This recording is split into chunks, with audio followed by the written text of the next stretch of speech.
इसलिए भारतवर्ष में ही नहीं पूरे विश्व में कृष्ण भगवान को एक बड़े अवतार के रूप में मानते हैं। उनकी शिक्षाओं की गलत व्याख्या होने के बावजूद भी वो बहुत ही पूज्य है, उनकी मान्यता बहुत अधिक है। उन्हीं का एग्जाम्पल लेकर के कैसे अपनी हीलिंग करें हम, कैसे कृष्ण भगवान की शक्ति से ठीक हों, और अगर हम ठीक हो जाते हैं तो हम कृष्ण के भक्त हैं। अगर कृष्ण भगवान के भक्त हैं तो याद रखिए भगवान राम के भक्त अपने आप हो गए, जो विष्णु के भक्त हो गए, और जितने अवतार हुए हैं हम सभी के भक्त हो गए। कि कृष्ण भगवान ने क्या कहा है कि सभी के हृदय में मैं हूं। सभी के हृदय का अर्थ क्या है कभी और विस्तार से समझाएंगे हम। जो ऊर्जा की तरंगे हैं, एनर्जी वेव, इसमें भी हृदय होता है, जिसको एटम कहते हैं। एटम, उसमें भी हृदय है, मॉलिक्यूल में भी है, बैक्टीरिया वायरस में भी है, जिन्हें कीड़े मकोड़े कहते उसमें भी है, जिन्हें राक्षस कहते हैं, भूत प्रेत कहते हैं, उसमें भी है। मानव, देवी देवता और जितने पेड़ पौधे हैं, जीव जंतु, सब के पास हृदय है। हृदय कैसे उनका दिखता है इसको हम समझाएंगे बाद में, आज इतना ही जानिए। इसे सभी की रक्षा करना हमारा धर्म है। सबकी रक्षा कैसे कर पाएंगे जब हम सिर से पैर की उंगली तक अपने अस्तित्व की रक्षा करना सीख लें। अपने अस्तित्व की रक्षा जब हम करने लगते हैं तो एक ही शर्त है कि अपने स्वरूप में एकाग्र हो, जो भी अनुभव हो इसी को सब कुछ मान लें। यही ब्रह्मा, यही विष्णु, यही शिव, यही डिवाइन मदर, काली, दुर्गा, सरस्वती, लक्ष्मी, पार्वती, सब कुछ यही है। जिन्हें हम गणेश कहते हैं, हनुमान जी कहते हैं, जो अनुभव करते ये वही है। संपूर्ण ज्ञान, अनंत शक्ति, अनंत शांति, परम आनंद, अमृत, सब वही है। जब इस तरह से हम स्वीकार करते हैं अपने अस्तित्व को, तब इसके बारे में जान पाते हैं। तब जानने के बाद क्या पता चलता है कि दिशा का प्रभाव बहुत होता है। विशिष्ट दिशा में विशिष्ट चीजें मिलेंगी। जैसे पूरब और उत्तर है, ये ज्ञान का क्षेत्र है, और जो पश्चिम दक्षिण है ये ज्ञान के क्षेत्र को सपोर्ट करता है। किसका ज्ञान कहाँ मिला? अपने अंदर। कैसे मिलेगा? अपने में एकाग्रता बढ़ाते हैं। अपने में पूरी तरह से एकाग्रता बढ़ा लेने पर यह पता चलता है कि इसके जो ऊपर का क्षेत्र है, जैसे जैसे ऊपर की ओर जाइए हम उत्तर दिशा में जा रहे हैं। देखिए, जैसे ये सिर और रीढ़ है, जब हमारी शरीर शक्ति, लाइफ फोर्स सिर और रीढ़ की ओर जाकर के जब ऊपर की ओर चलती है तो ये उत्तराभिमुख है, उत्तर दिशा में है। और पूरब क्या है? जब पैर में, हाथ में, हर जगह से बहने वाली लाइफ फोर्स जब अपने सिर और रीढ़ की ओर आती है तो पूरब दिशा है ये। तो ये ज्ञान का स्रोत है। ये ज्ञान के स्रोत को पाने के लिए आवश्यक है पश्चिम और दक्षिण दिशा। पश्चिम दिशा में क्या है?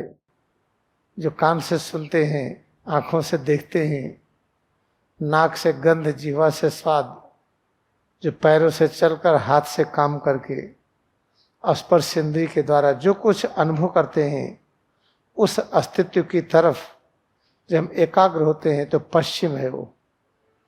जैसे मेडिटेशन हॉल ये पश्चिम, इसके अंदर क्रिया योग ध्यान ये उत्तर और पूरब।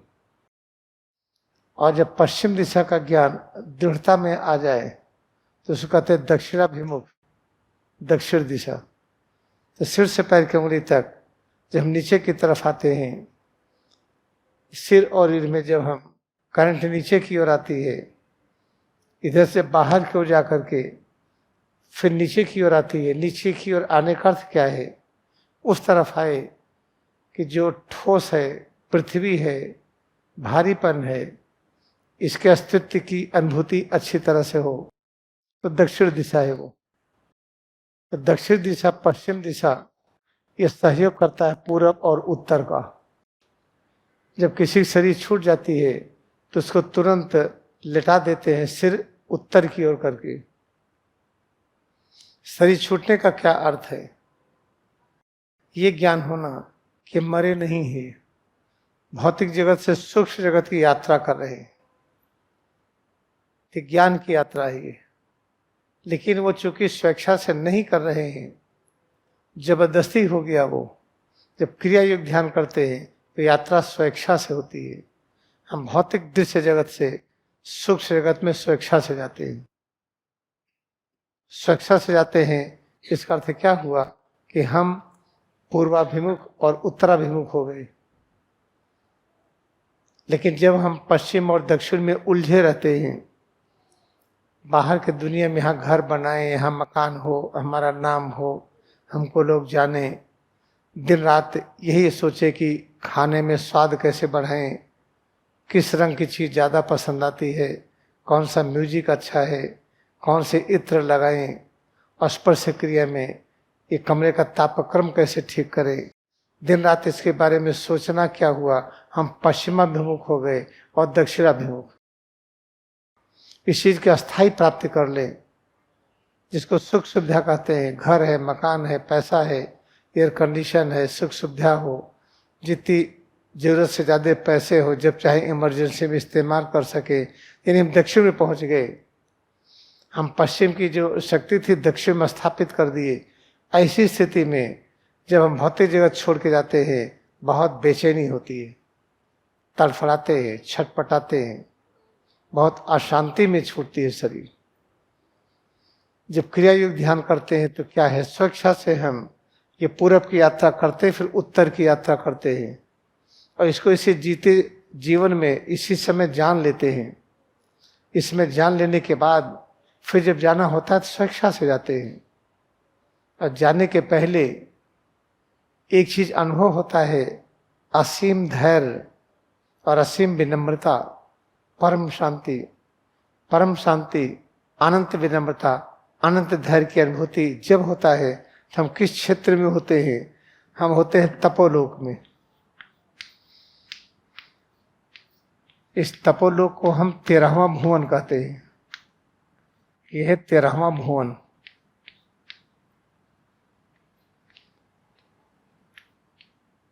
और इस तपोलोक में रह करके परम शांत अनुभूति करते हुए जब संदेश देते हैं, यही 13वीं मनाना होता है। उसी समय एक भोज भी आयोजित होता है। ईसा मसीह ने भोज आयोजित किया था जब उनको पता चला कि हमारा अंतिम समय आ रहा है, अभी हम क्रूसिफाइड होंगे, सूली पर चढ़ाए जाएंगे, अभी कोई आएगा हमको अरेस्ट करके ले जाएगा। तो इसके पहले एक उन्होंने भोज आयोजित किया था। परमहंस योगानंद अमेरिका में 7 मार्च 1952 जब हुआ कि महासमाधि में प्रवेश करेंगे, तो उनकी अदृश्य शक्ति ने महातार बाबा के सहयोग से एक भोज आयोजित हुआ। 50 देश के लोग इकट्ठा हुए, लगभग 240 लोग विल्टमोर होटल में 7 मार्च 1952 रात्रि को 9:30 बजे अपना संदेश देते हैं और फिर परमहंस योगानंद छोड़ देते हैं इस दृश्य जगत को और पहुंच जाते हैं एस्ट्रल लोक में, ये बताते हुए कि हे भारत, हम फिर वहीं आ रहे हैं, यानी वहीं पर आएंगे हम। उनकी शरीर जब छूटी, उसके बाद जो उसमें एक अद्भुत घटना घटित हुई, उसमें कोई चिन्ह नहीं दिखाई पड़ा मरने का, कोई दुर्गंध नहीं आई। एक मेडिकल रिपोर्ट 4.5 पेज की, उसका कुछ अंश हम आपको सुनाते हैं।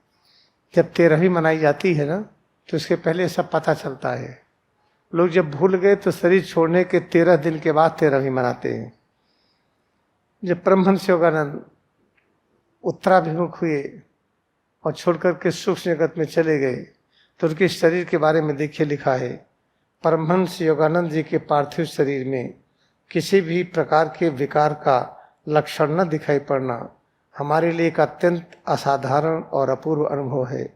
उनके मृत्यु के 20 दिन बाद भी उनके शरीर में किसी प्रकार की विक्रिया नहीं दिखाई पड़ी, न त्वचा के रंग में किसी प्रकार के परिवर्तन के संकेत थे और न शरीर तंतुओं में शुष्कता ही आई प्रतीत होती थी।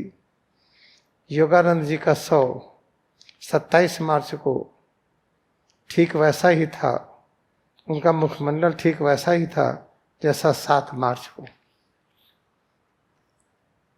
तो जब हम क्रिया योग सीखते हैं तो है क्या, स्वेच्छा से हम पूरब की यात्रा करते हैं और उत्तर की यात्रा करते हैं। उसी पूरब की यात्रा को महाभारत में, रामायण में वनगमन कहा गया है। भगवान राम 14 वर्ष तक उस ध्यान को किए हैं, तब जाकर के जनमानस के रावण प्रवृत्ति को राम में रूपांतरित किए थे। ये है, एक संक्षेप में याद रखिए, अपने अस्तित्व की रक्षा के लिए बहुत आवश्यक है। कहीं पर भी रहिए, कुछ भी करिए, पूरब क्षेत्र में एकाग्रता बनाए रखिए। पूरब क्षेत्र कहाँ है, कहीं पर है, इसका बहुत बड़ा विषय है। पूरब क्षेत्र आप उंगली में भी देख सकते हैं, नाखून में भी, बाल में भी, लेकिन अभी आज सिर्फ इतना समझिए, पीठ कहीं चल रहे, पीठ कहाँ है। जैसे घोड़े पर कभी कल्पना करिए, घोड़े पर बैठिए, लगाम लीजिए और घोड़े को कहिए दौड़े, तो कैसे बैठेंगे, एकदम पीठ टाइट, पीठ ढीली नहीं करेंगे। तो प्रतिपल पीठ का अनुभव करना, यानी पूरब दिशा की ओर हमारी एकाग्रता हो गई। फिर भ्रूमध्य और सिर और रीढ़ के इस क्षेत्र को देखना और भ्रूमध्य को देखना उत्तर दिशा हो गई। इसलिए उठते बैठते चलते फिरते समय जब खा रहे हो, देख रहे हो, सुन रहे हो, स्वाद ले रहे हो, कुछ भी कर रहे हो, अपना ध्यान पीठ पर बनाए रखिए। और मेडुला कहाँ, भ्रूमध्य कहाँ है, ऐसा जब बनाए रखेंगे तो याद रखिएगा अपने अस्तित्व की रक्षा आप स्वयं कर लेंगे। बीमारियां होंगी तो भाग जाएंगी, बीमारियां आएंगी नहीं, और कोई अभाव भी नहीं होगा, किसी तरह का अभाव, शक्ति का अभाव, शांति का, ज्ञान का, आनंद का। और अगर कोई बाहर की चीज चाहिए तो उसका भी अभाव नहीं होगा। कैसे मित्र मंडली चाहिए, कैसे लोग चाहिए, क्या क्या और चाहिए, सब चीजें आएंगी। ये था बहुत इंपॉर्टेंट चीज आज के लिए। अच्छी तरह से अभ्यास करिए और हम लोग तय कर लें कि शरीर छोड़ने पर लास्ट सफर अरेंज करिए, अपने आप लोगों को बुलाइए, पता चल जाएगा कब आप जाने वाले हैं, बताइए मत। आपने संदेश दिया, भोज दिया, पद्मासन में बैठे और चले गए। ऐसे शरीर छोड़ना अच्छा है कि अस्पताल में जाइए, आईसीयू में है, फिर लाइफ सपोर्ट आया, दुनिया भर की दिक्कतें। क्रिया का एक्सपर्ट हो जाइए, ऐसे ही होगा। और जब इस विद्या को सीखेंगे बीमारियां अपने आप भाग जाती हैं।